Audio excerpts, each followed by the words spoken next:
All right, you guys, so in this activity today, we are going to make a rocking whale. And so the materials that you will need will be a paper plate, some googly eyes, not necessary, you can always draw on the eyes, but we do like googly eyes for the crafts. Either a stapler, a hot glue gun, or a glue stick. I prefer to use a hot glue gun, but either of these just to help secure your little whale.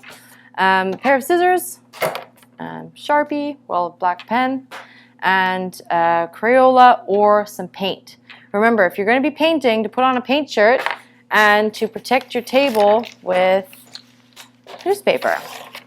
So I'm going to paint it, and so we're going to flip it over and we're going to paint the paper plate blue because my whale is going to be blue, but you can decide on whatever color you want him to be.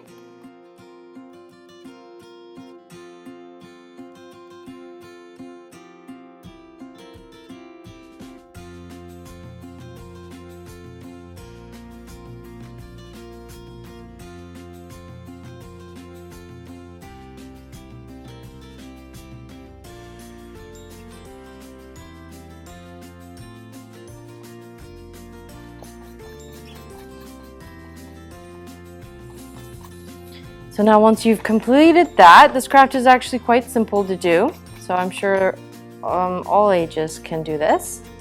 The result is quite cool.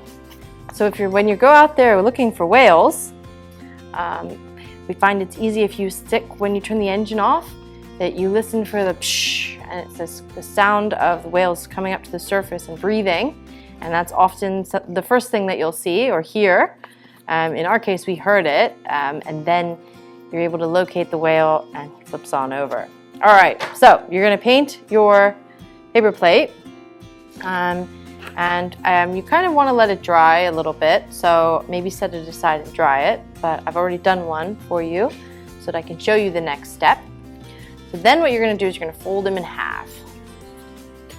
Fold it in half, like this. Move my paint to the side.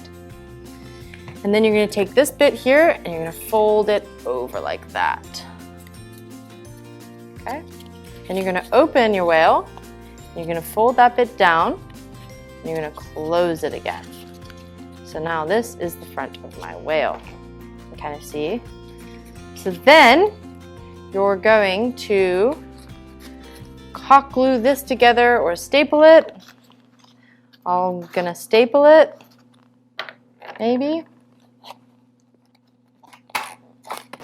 Okay, I've stapled that together.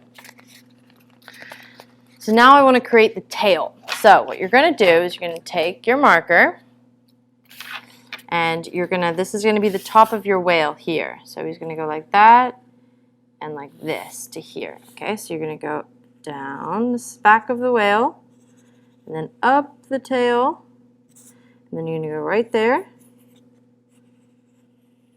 Okay, so that's the first line you're going to make. And then you're going to take your scissors and you're going to cut down like that. My blue nails match the whale. Okay, so then you have that. So now, if you fold it out, this is your weird tail. That's not quite the right shape, is it? So then you're going to go in and you're going to cut the tail so that it looks more like a tail. So I am going to cut it like this, and I'm going to cut back down like that. Okay, so that when I open it, I have the tail. And so you can color in your tail, you can give him or with the paint, give him a little pattern, but there you have it. So that's the first step. Then, what you're also going to need is a pipe cleaners, or you can use paper and you can roll it up and have like a little spout, whatever you like. It doesn't need to be glittery, it can be any color, but what you're going to do, I'll fold it this way to get 3 little spouts like that. Then I'm going to twist the bottom together and I want to insert him up here. So I'm going to take this, cut a little hole, And then stick the pipe cleaners through the hole. You might need to glue it, but for the sake of that's just resting, I'm going to make it look like water. Or it just looks like he's got sparkly hair. All right, and then final step, googly eyes, my favorite. Ooh. So I'm going to use glue stick for this, but it's best to use hot glue. If your mom lets you use it, you should use hot glue. Just don't touch the metal bit. All right, and there you have it. It's your paper plate whale, and it rocks. Be sure to share it on our page. We'd love to see how they turn out. Yeah.